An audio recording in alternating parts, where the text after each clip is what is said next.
Hello everyone.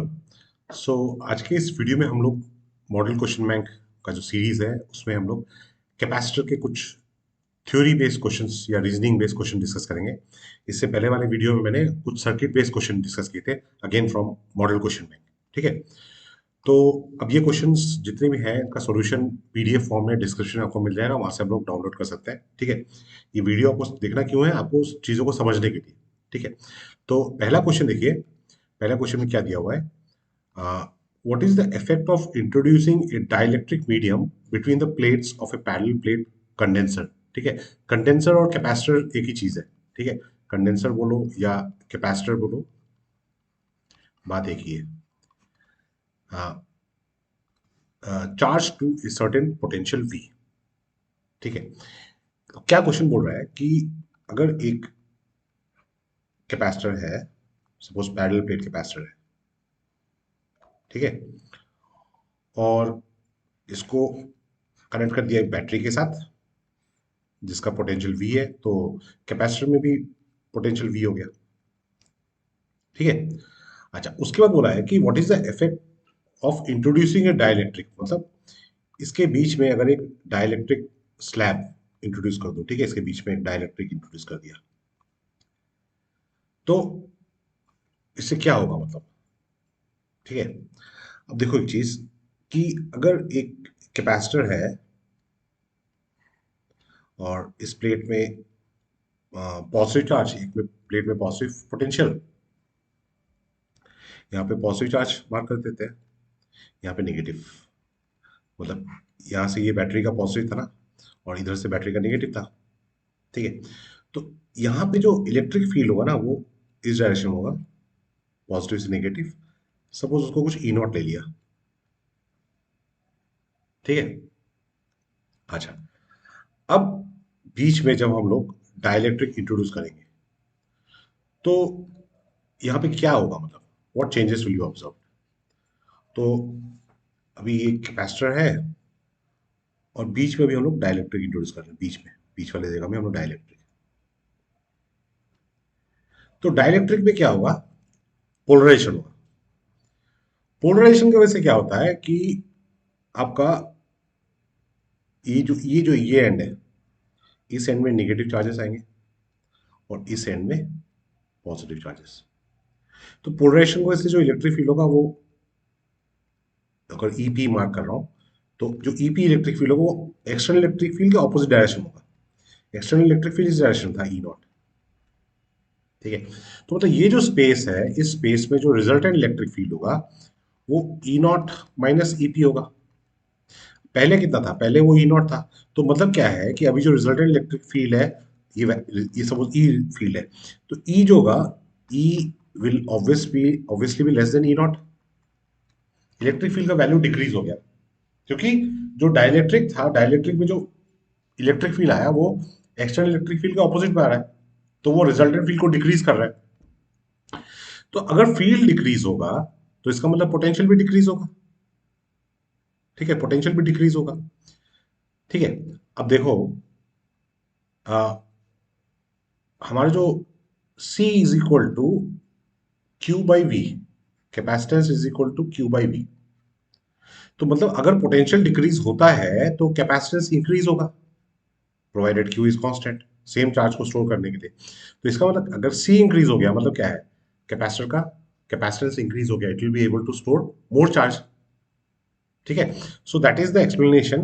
ये explanation यहाँ पे लिखा हुआ है, the dielectric decreases the net electric field inside the capacitor. ठीक है, क्योंकि इस रीजन में पहले इलेक्ट्रिक फील्ड ई नॉट था। ठीक है, पहले इलेक्ट्रिक फील्ड ई नॉट था, फिर उसके बाद जब हम लोगों ने डाइलेक्ट्रिक इंट्रोड्यूस किया तो इस रीजन में, ठीक है, इस रीजन में जो इलेक्ट्रिक फील्ड है उसका वैल्यू डिक्रीज हो, क्यों? क्योंकि डाइलेक्ट्रिक में इलेक्ट्रिक फील्ड उल्टा डायरेक्शन होता है। So decrease in electric field results in decrease in the voltage between the plates for the same charge. ठीक है, वोल्टेज डिक्रीज होगा, इलेक्ट्रिक फील्ड डिक्रीज होने से पोटेंशियल भी डिक्रीज होता है।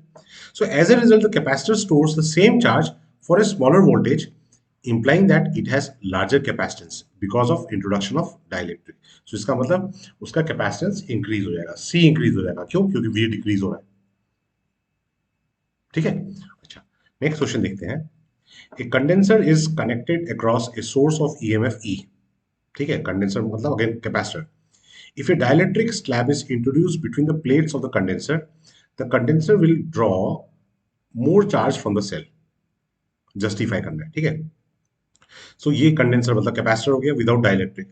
तो इसको हम लोगों ने बैटरी के साथ लगाया ऑफ ईएमएफ ई, ठीक है। तो इस केस में कैपेसिटेंस, इसका कैपेसिटेंस कितना होगा, C naught equal to A epsilon not by D, अगर ए प्लेट एरिया है, डी सेपरेशन है, ठीक है। अच्छा, अगर इसमें चार्ज क्यू नॉट गया है, मतलब इस बैटरी को लगाने से यहाँ पे क्यू नॉट चार्ज गया है, तो क्यू नॉट इक्वल टू क्या होगा, C naught into V. Q equal to C V formula था ना, बट यहाँ पे वी क्या है, वी ई है, तो इसका मतलब Q naught equal to C naught into E हो गया, ठीक है। अच्छा, अब क्या किया हम लोगों ने, यहाँ पे जो दो प्लेट था उनके बीच में हम लोगों ने डायलेक्ट्रिक इंट्रोड्यूस कर दिया। डायलेक्ट्रिक इंट्रोड्यूस करने के बाद क्या होगा, कैपेसिटेंस चेंज हो जाएगा, सी क्या हो जाएगा, के times A epsilon not by D. But A epsilon not by D क्या है, वो तो सी नॉट है, इसका मतलब सी इक्वल टू क्या लिख सकता हूँ मैं, के टाइम्स सी नॉट। मतलब कैपेसिटेंस जो है वो के टाइम्स इंक्रीज हो गया, ठीक है। अच्छा, what is Q, Q is charge time capacitance times potential. Potential क्या है ई, और कैपेसिटेंस क्या है सी, बट सी क्या है के सी नॉट, तो इसका मतलब ये हो जाएगा के टाइम्स सी नॉट ई, ठीक है। पहले क्यू नॉट क्या था, सी नॉट ई, ठीक है। तो इसका मतलब मैं इसको यहाँ पे क्या लिख सकता हूँ, क्यू को मैं लिख सकता हूँ के टाइम्स क्यू, के टाइम्स क्यू। तो के टाइम्स क्यू अगर लिख रहा हूँ, क्यू नॉट सॉरी, के times Q not, this is Q not.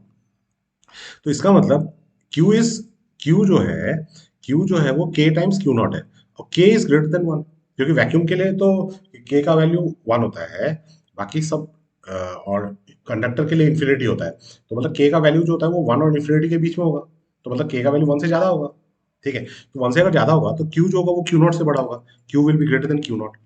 मतलब इस केस में जो चार्ज था वो Q है, इस केस में चार्ज था Q not, Q is greater than Q not, तो इसका मतलब क्या है कि यहाँ पे चार्ज बढ़ा है, तो यहाँ पे चार्ज बढ़ा है मतलब वो सेम बैटरी तो है लगा हुआ है ना, बैटरी तो वैसे ही है, मैंने क्या किया यहाँ पे सिर्फ एक डायरेक्टली इंट्रोड्यूस किया है, तो मतलब एक्स्ट्रा चार्ज यहाँ से ड्रॉ किया है।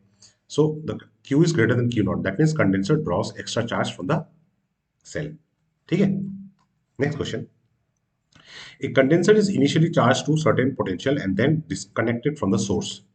If a dielectric is introduced between the plates, the potential difference decreases. Justify.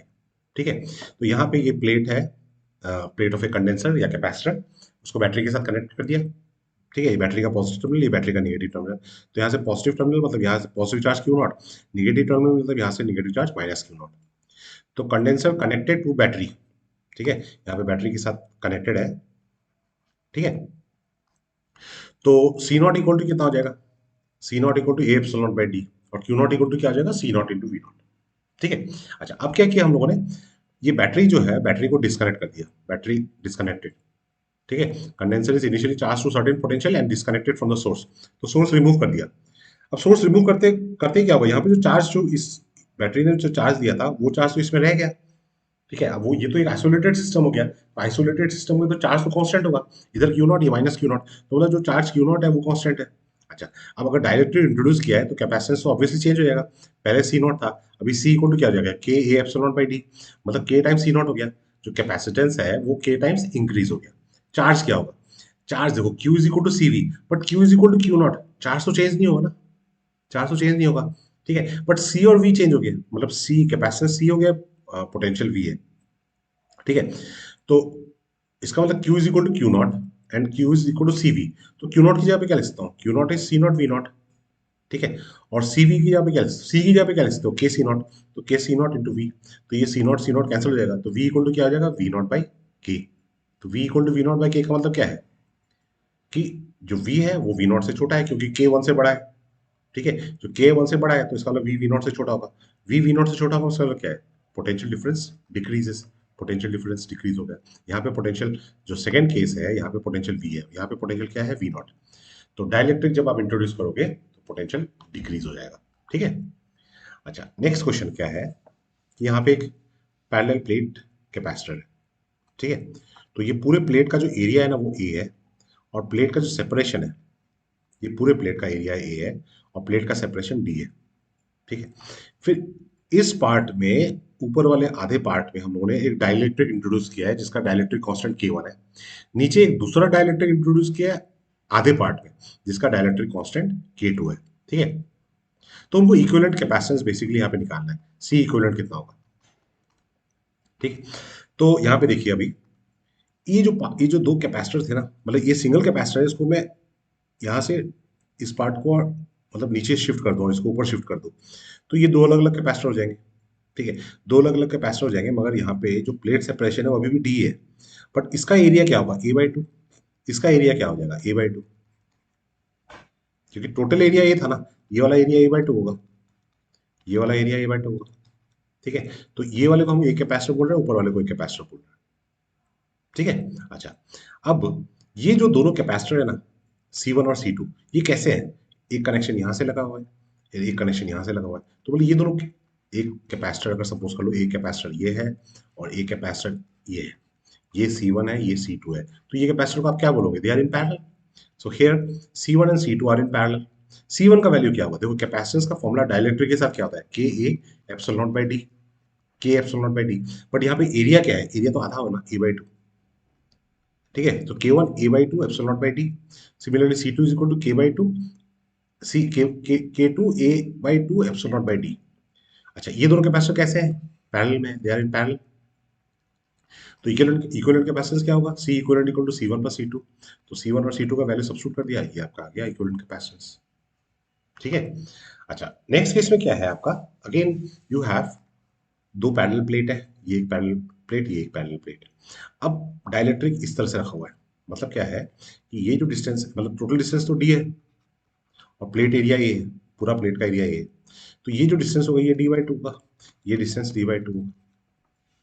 ठीक है। अच्छा, अब हम क्या करते हैं, देखिए ये जो कैपेसिटर है, अगर यहाँ से एक पार्ट लो, तो ये कैपेसिटर हो जाएगा और ये दूसरा कैपेसिटर हो जाएगा। तो इन दोनों को थोड़ा सा दूर दूर कर दिया, तो यहाँ पे एक ये कैपेसिटर हो गया। ठीक है, और एक कैपेसिटर ये हो गया, ये दो कैपेसिटर हो गए। ठीक है, और ये कैपेसिटर कैसे है, एक कैपेसिटर ऐसा है, एक कैपेसिटर ऐसा है, तो ये दोनों क्या है, ये सीरीज कनेक्शन है, सीरीज कनेक्शन है। ठीक है, तो इसका कैपेसिटेंस C1 ले लिया, इसका कैपेसिटेंस C2 ले लिया। C1 इज इक्वल टू क्या होगा, अगेन फॉर्मूला क्या था, C is equal to K A epsilon not by D. ठीक है, तो C1 इक्वल टू क्या लिखा, C1 is equal to, C1 equal to लिखा हम लोगों ने K1 A epsilon not by D/2, क्योंकि अभी जो सेपरेशन है वो तो D/2 हो गया। So is equal to 2K1 A epsilon not by D. Similarly C2 is equal to 2K2 A epsilon not by D.